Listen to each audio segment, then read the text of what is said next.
Good morning বন্ধুরা।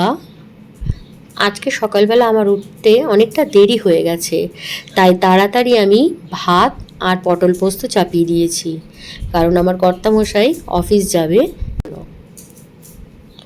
এরপর আমি একটু চা করে খাবো। চাটা নিয়ে আমি একটু ছাদে যাব, দেখবো গিয়ে গাছ কটায় ফুল কটা ফুটেছে, আর একটু গাছে জলও দেবো। সারাদিনে যা রোদ ওঠে তাতে গাছে একটু ভালো করে জল না দিলে ঠিক হয় না, ওদেরও তো কষ্ট হয় বলুন।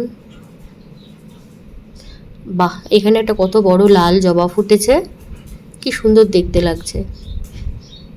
আমার স্নান হয়ে গেছে, যেটুকু ফুল পেরেছি সেটুকু দিয়ে আজকে পুজো করলাম। কদিন গাছগুলোতে ফুল বেশি ফুটছে না দেখছি, তাই মালিক কাকাকে আসতে বলেছি, পরিচর্যার প্রয়োজন হয়ে পড়েছে। এখন বিকেলবেলা আমি আর বাবি বেরিয়ে পড়েছি। বাবি যাচ্ছে পড়তে আর আমি যাচ্ছি জিমে। এটা আমাদের এখানকার ধর্মরাজ ঠাকুরের মন্দির।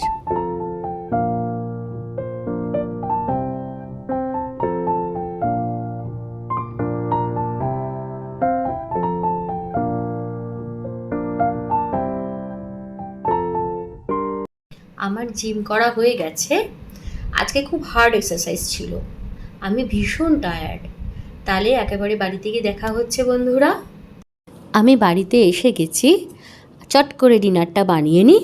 আপনারা আমার সঙ্গে থাকুন বন্ধুরা। এতে দিচ্ছি পনির, আলু, গাজর বিনস কুচানো, পেঁয়াজ, কাঁচা লঙ্কা কুচি, কাজু কিশমিশ আর টক দই, হলুদ, ধনে আর একটু গুঁড়ো লঙ্কা, তাকে আমি পেস্ট করে রেখেছি, এখানে মিশিয়ে রেখেছি। এইটা দেব।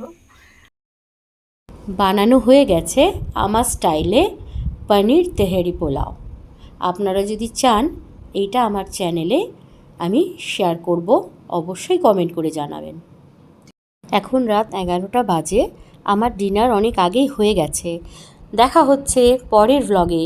ততক্ষণ সুস্থ থাকবেন, সাবধানে থাকবেন। শুভরাত্রি, টাটা।